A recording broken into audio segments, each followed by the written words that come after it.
encore. Seigneur, merci pour ce moment. Tu veux nous parler. Et tu parles à tout un chacun, que tu te manifestes au milieu de nous. Parce que toi, tu es le Dieu vivant. Toi, tu es le Dieu qui parle.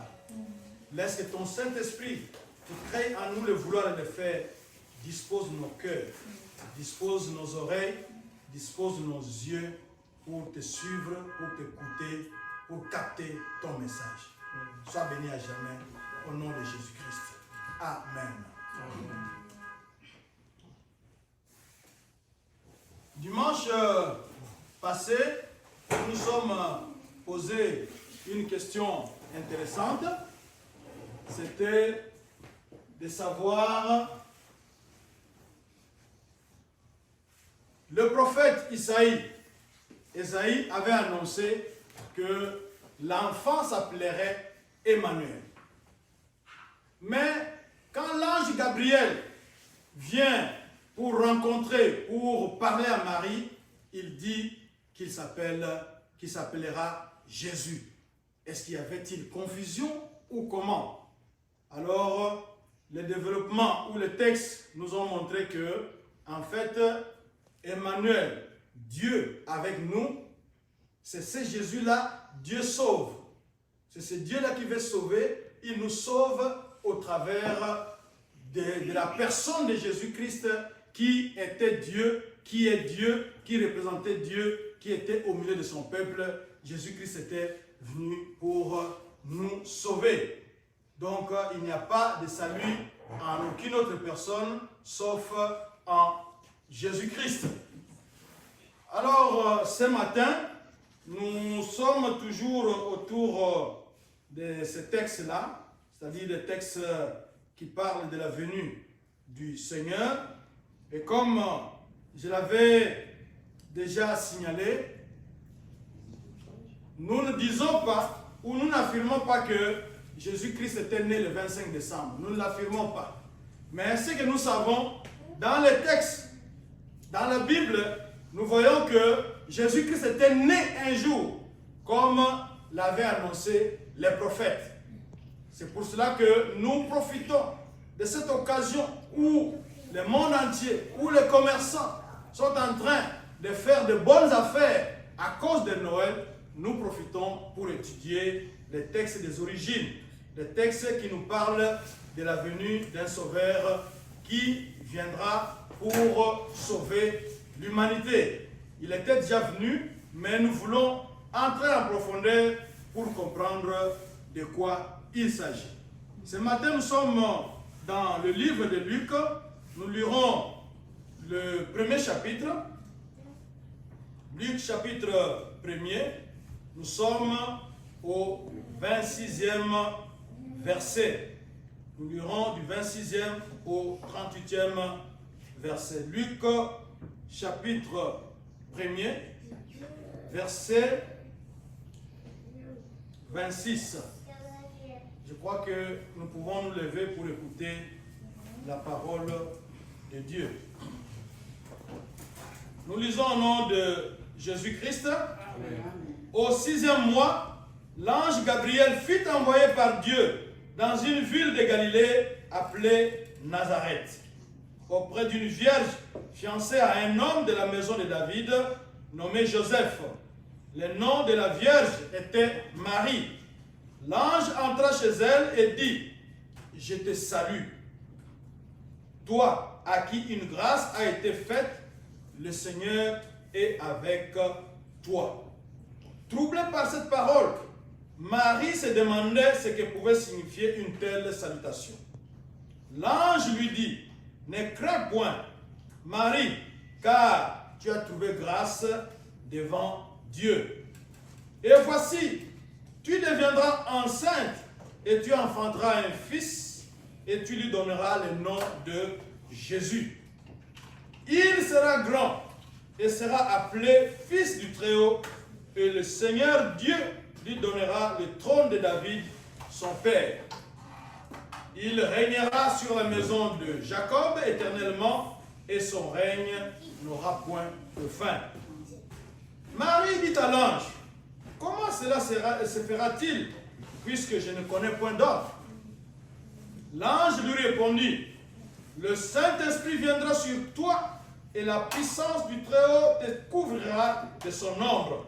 C'est pourquoi le Saint-Enfant qui naîtra de toi sera appelé Fils de Dieu. Voici, Élisabeth, ta parente, a conçu, elle aussi, un fils en sa vieillesse.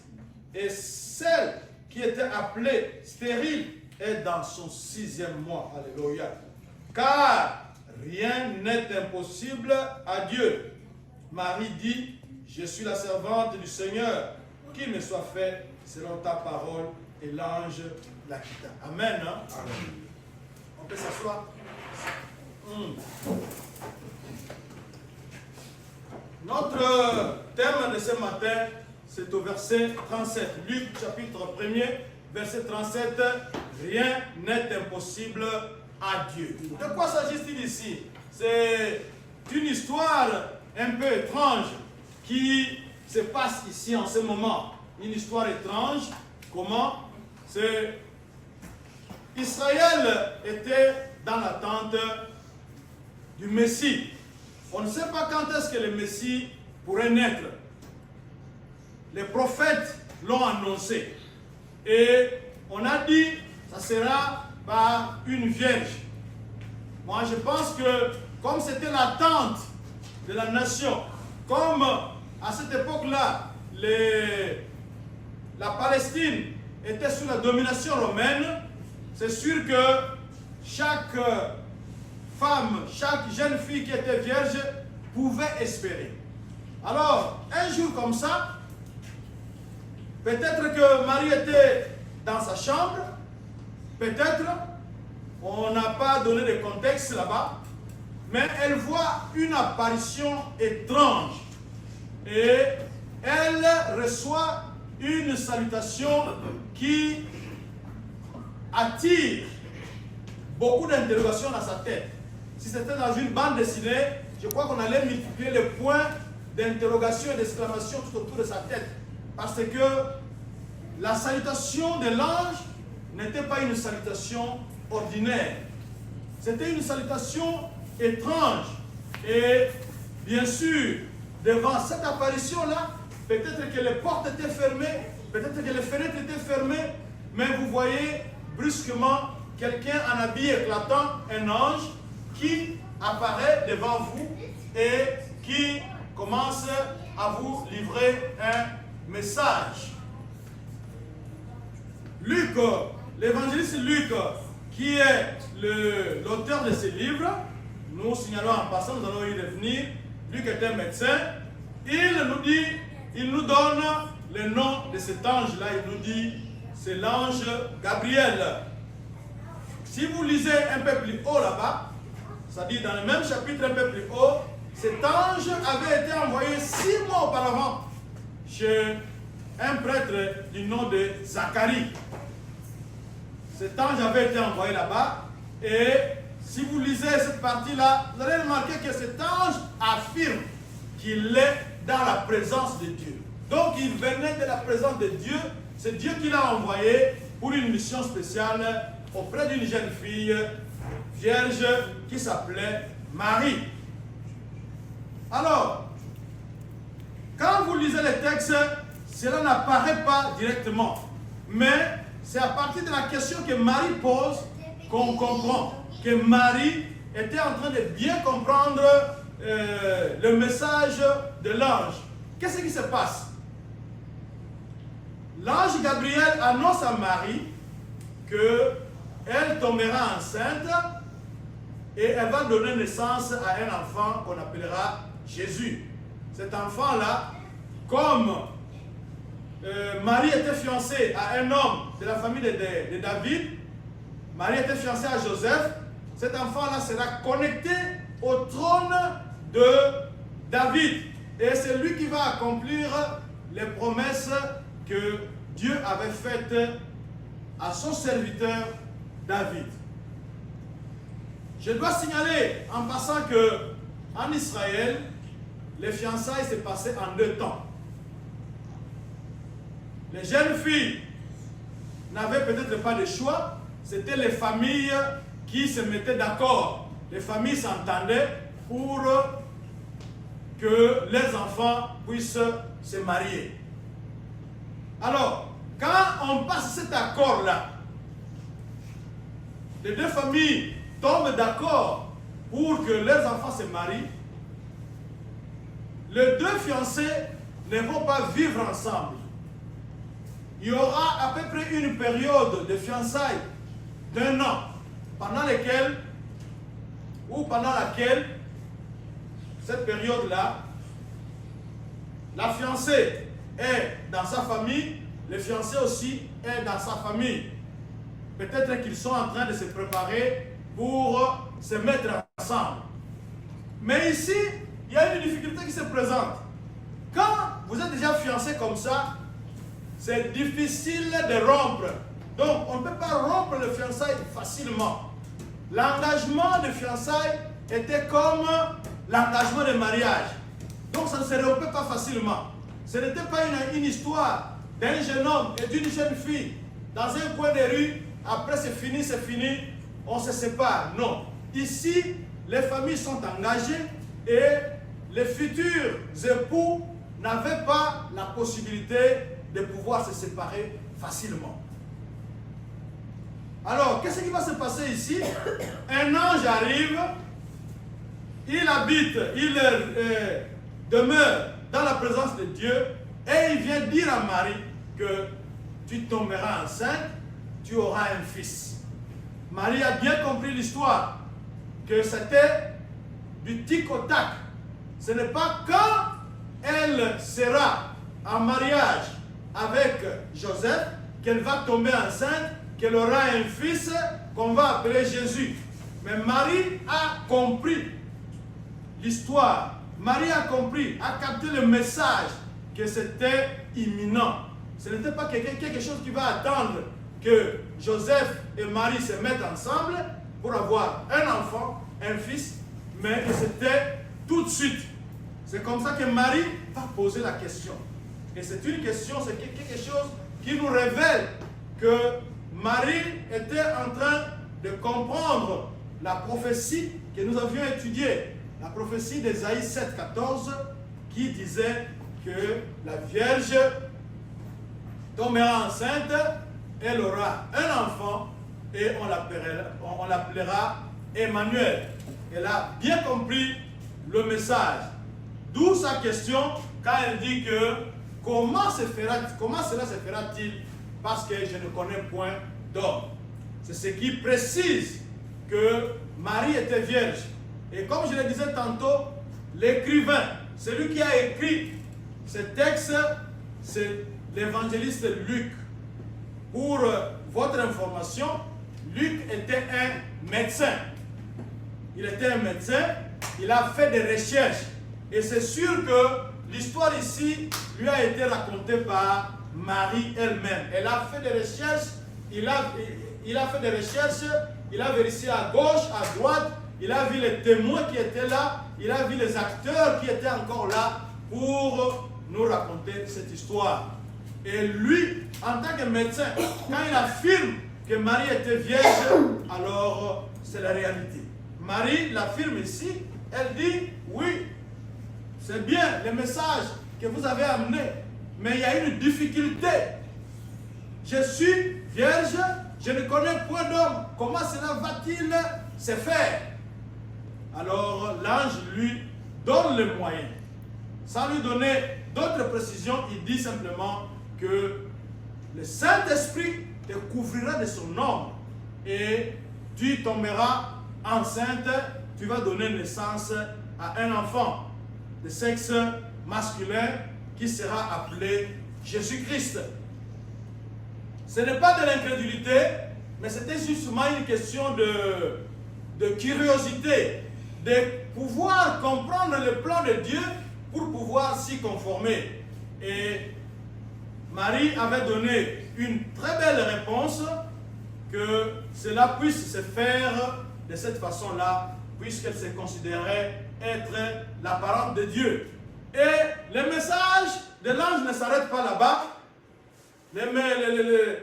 L'ange qui était déjà en mission 6 mois avant, dans la famille de Zacharie, l'ange va révéler à Marie que sa parente, Élisabeth, qui était considérée stérile par les hommes, mais Dieu n'avait pas encore dit son dernier mot.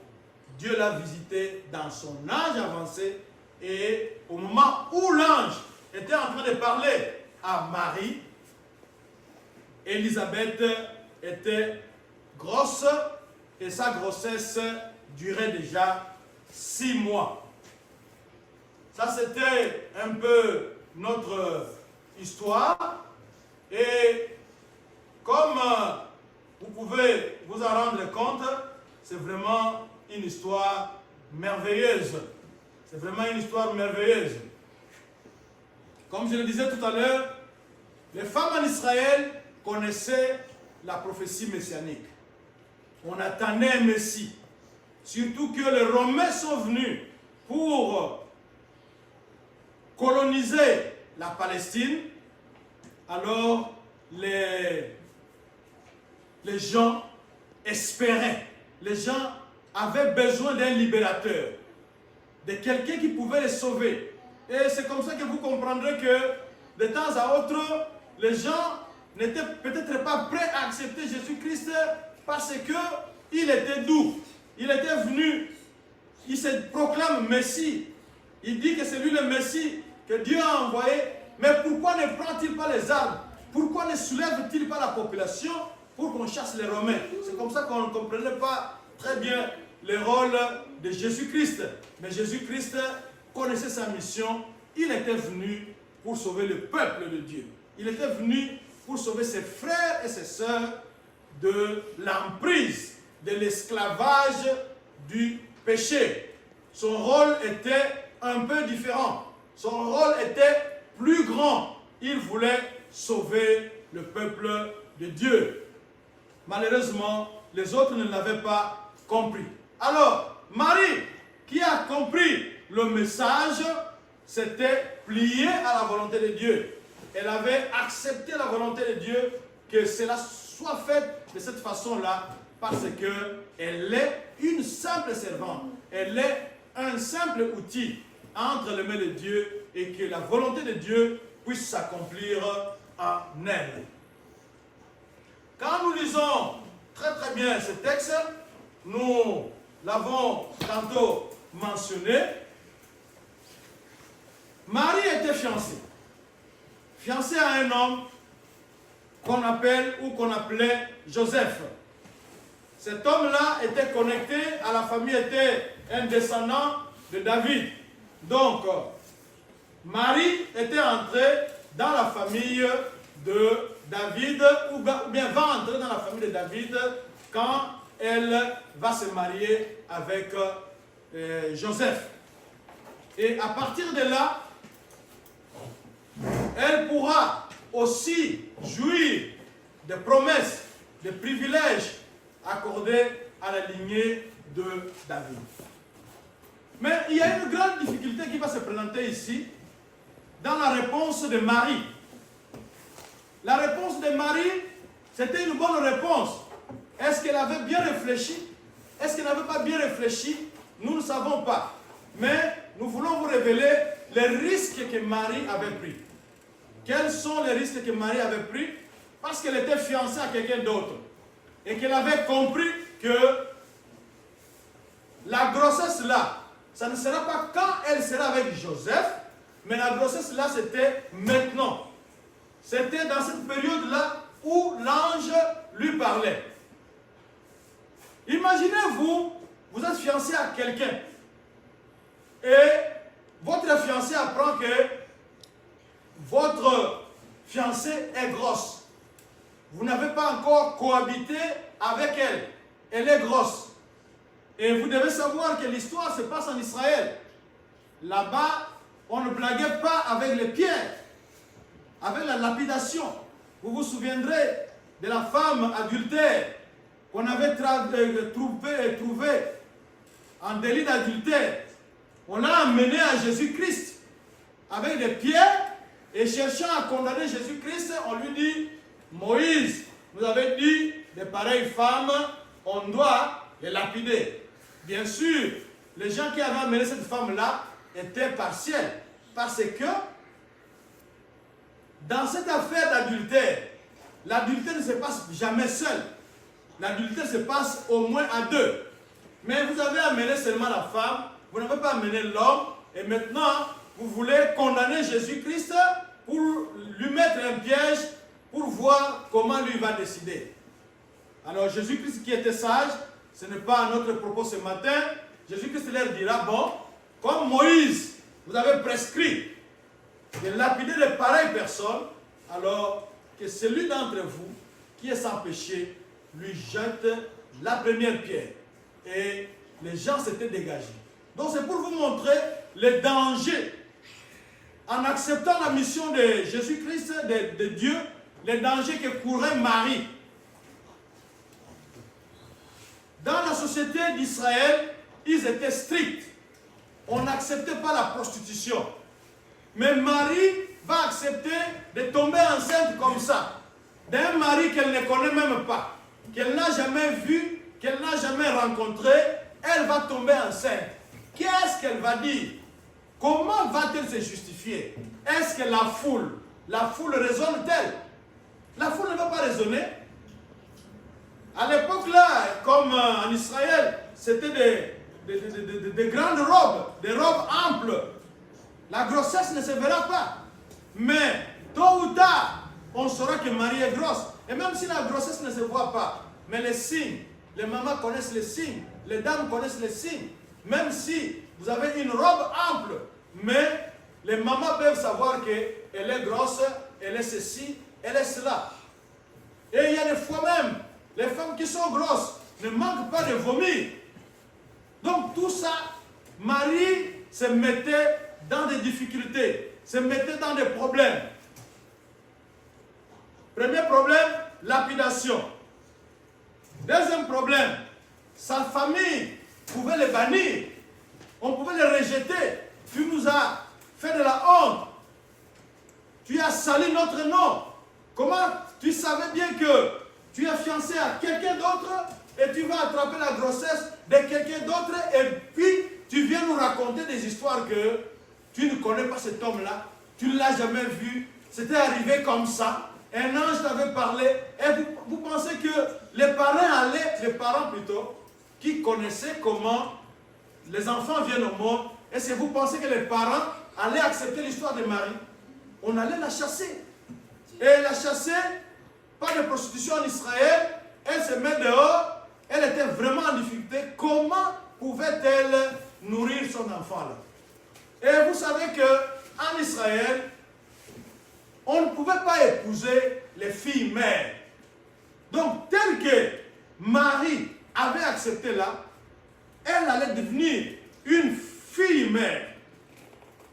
Et ça allait être difficile pour elle, après la naissance de son enfant, de trouver un autre mari. Donc il y avait beaucoup de difficultés pour elle. Mais elle a pris une décision courageuse, elle a pris une bonne décision. Elle a dit, je suis la servante du Seigneur. Je ne suis qu'un instrument, je ne suis qu'un outil. Si Dieu veut passer par moi pour sauver son peuple, eh bien, il n'a qu'à passer par moi. Il n'a qu'à m'utiliser parce que je suis sa servante. La servante obéit au commandement du maître. Quand le maître lui dit va, la servante doit aller, vient, la servante doit se présenter. Et Marie avait pris cette décision-là très très très importante. Elle a accepté d'être l'instrument de la bénédiction d'un grand nombre, de la bénédiction du peuple, que Dieu puisse passer par elle pour toucher d'autres personnes, que Dieu puisse passer par elle pour sauver d'autres personnes. Alors, quand nous regardons très bien cette histoire, nous voyons qu'il y avait une difficulté qui était apparente, mais Dieu va nous montrer qu'il est Dieu. Dieu va nous montrer qu'il est le Dieu de miracles. Dieu va nous montrer qu'il est le Dieu grand. Dieu va nous montrer qu'il est le Dieu incomparable. Comment? Parce que, tel que nous sommes ici, à part nos enfants, nous savons comment les enfants viennent au monde. Il faut un homme, il faut une femme. Et ici, une jeune fille, vierge d'abord, et puis seule, va tomber enceinte. Est-ce que vous pouvez imaginer ça? C'est comme ça que les gens avaient des difficultés pour comprendre Jésus. Les gens disaient, bon, ceux qui ne savaient pas cette naissance virginale, disaient que c'est le fils de Joseph ici. Comment il peut nous dire qu'il est le fils de Dieu? Comment il peut nous dire qu'il est plus âgé et qu'Abraham voulait bien voir son jour? C'était à cause de ça. Et ici, Dieu va nous montrer sa grandeur. Dieu va nous montrer sa puissance. Dieu va nous montrer qu'il est le Dieu de miracles. Dieu va nous montrer qu'il est le Dieu de grandes choses. Marie est vierge. Marie ne connaît pas d'homme. Mais sans la toucher, sans voir le visage de Dieu, Marie va tomber enceinte. C'est un grand miracle que Dieu avait accordé à son peuple en ce moment-là. Et à part Marie, quand nous continuons au verset 38, au verset 36 plutôt, on nous dit que ta parente, Élisabeth, elle aussi, elle est grosse. Vous savez que la stérilité dans beaucoup de pays, surtout en Israël à ce moment-là, c'était perçu comme la honte. Élisabeth et son mari, Zacharie, avaient prié, mais rien ne s'est passé. L'âge avait avancé. Elle avait dépassé l'âge d'avoir des enfants. Elle était très âgée. Mais un jour que son mari était parti pour faire le service de Dieu, il rentre avec une nouvelle étrange aussi. Il rentre d'abord muet. Il ne pouvait pas parler. Il dit que j'ai reçu la visite d'un ange qui dit que nous allons avoir un enfant. C'était une nouvelle impossible.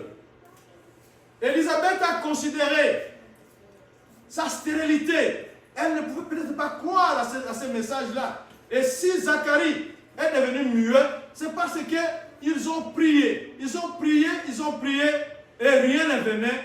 Donc, on commence même à douter. On pense que votre situation, vous êtes en train de penser que votre situation, c'est une situation éternelle.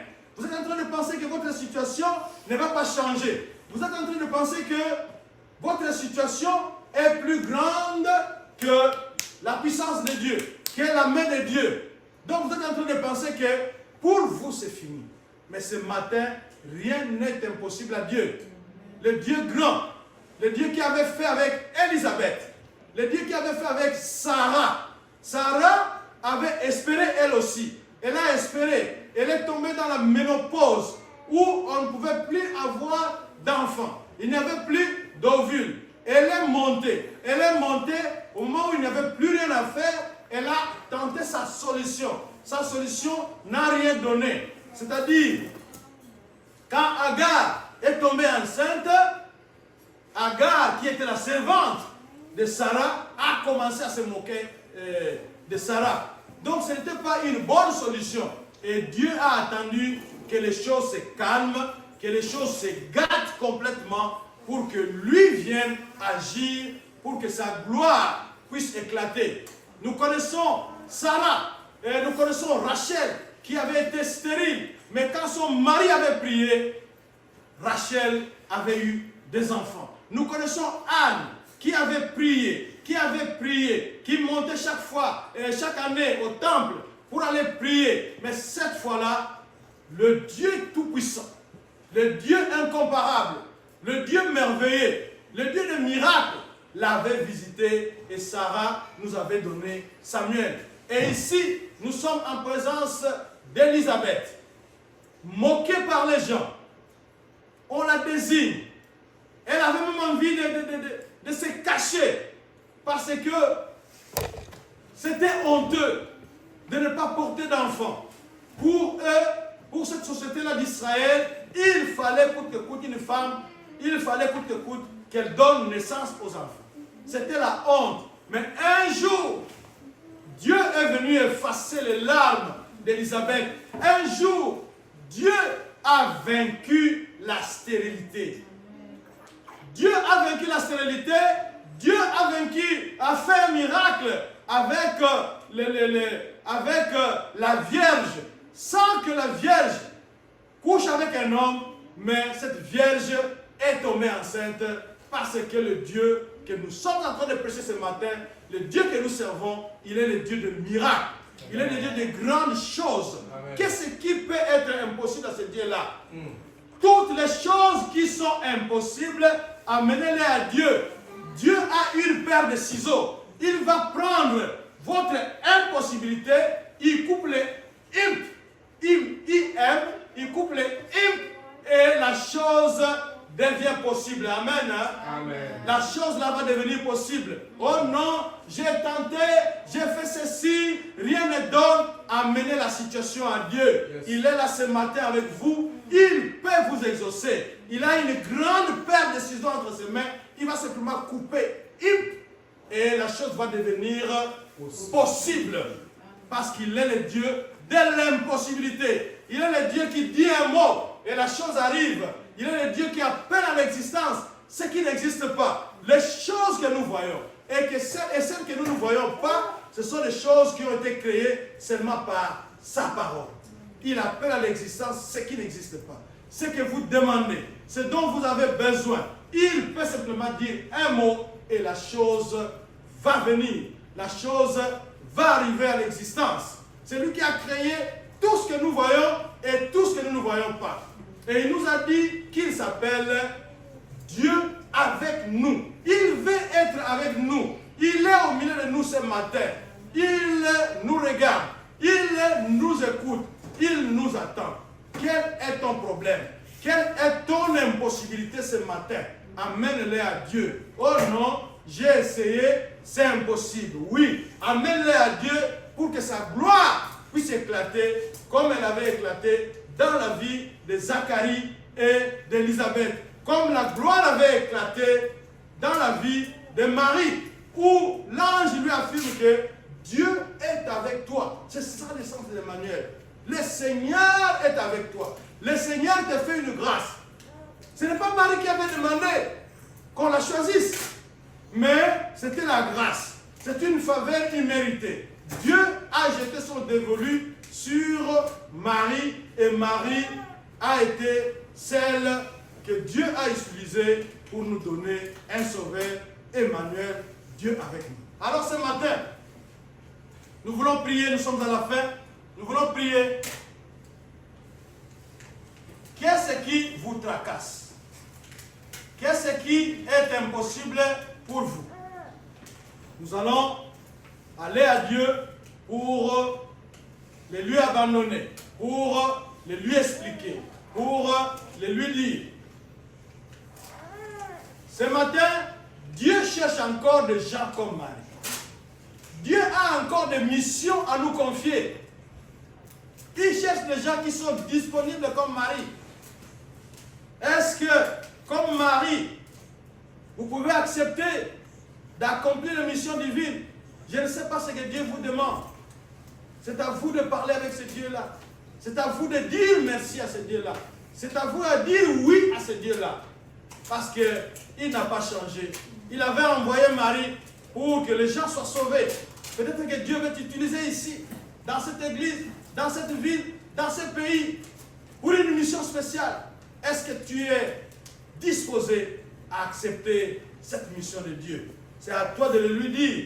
Moi, je ne vais pas le dire à ta place. C'est à toi de le lui dire et de lui amener aussi tes impossibilités parce qu'il dit rien n'est impossible à Dieu. Que Dieu nous bénisse. Nous allons incliner nos têtes pour prier ce Dieu-là, lui amener nos impossibilités. Prions au nom de Jésus.